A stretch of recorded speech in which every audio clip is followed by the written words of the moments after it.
جب تمہیں کوئی خواہش ناممکن سی لگنے لگے اور نا امید ہونے لگو اور صبر کرنا مشکل ہو جائے تو یاد رکھنا جو تمہیں ناممکن لگ رہا ہے اس کے لیے ممکن ہے۔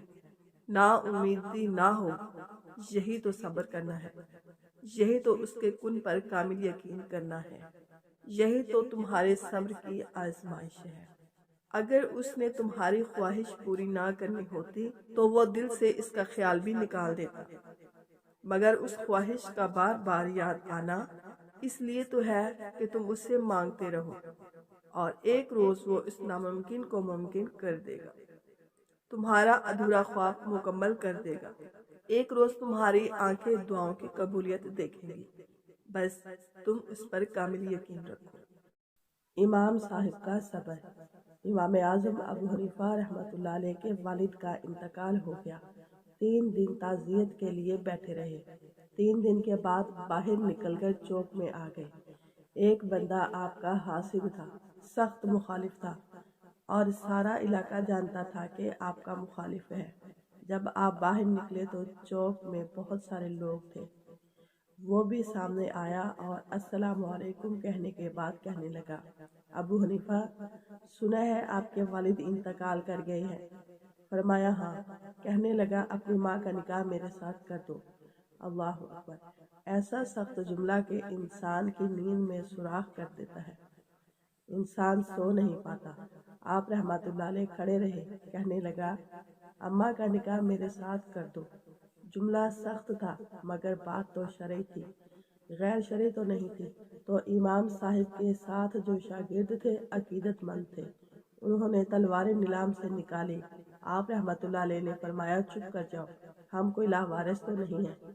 حضرت امام اعظم ابو حنیفہ رحمت اللہ علیہ نے ساری ہمت سمیٹی، آنکھ میں آنسو جو چمکے تو ان کو بھی دامن میں سمیٹ لیا۔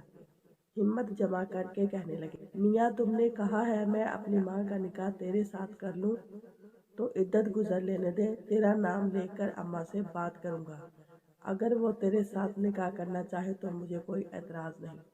امام صاحب فرمانے لگے، عدت بیت لینے دے، تیرا نام لے کے بات کروں گا، تیرے ساتھ نکاح کرنا چاہے تو مجھے کوئی اعتراض نہیں۔ یہ کہہ کے اپنے دوستوں کے بازو تھامے اگلے چوک میں گئے۔ وہ بندہ دڑام سے زمین پہ گرا اور روح پرواز کر گئی۔ لوگ کہنے لگے، حضور اسے کیا ہوا ہے؟ آپ رحمت اللہ علیہ فرمانے لگے، اس نے سمجھا تھا کہ میں لاوارث ہوں، اسے کچھ بھی نہیں ہوا۔ ابو حنیفہ کے صبر نے اس کی جان لے لی ہے۔ کئی دفعہ لوگ سخت جملے کہہ دیتے ہیں، بڑی تکلیف ہوتی ہے۔ حسد بڑی بری چیز ہے۔ اللہ تعالی ہمیں نیک بنائے، آمین۔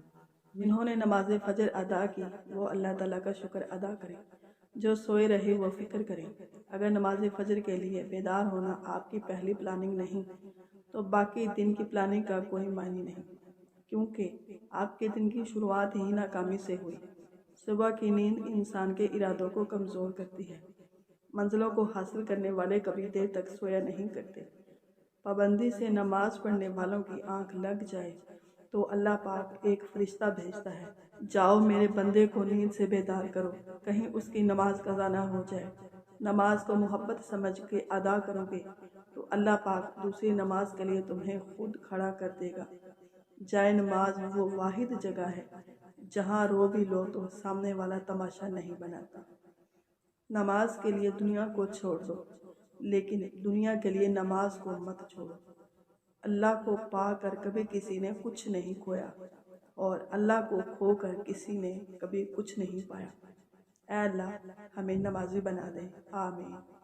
اگر ویڈیو اچھی لگے تو اسے لائک اور شیئر کریں، اور کمنٹ باکس میں اپنی رائے کا اظہار ضرور فرمائیں، اور ہاں، اس یوٹیوب چینل کو سبسکرائب کرنا نہ بھولیں۔ اللہ حافظ۔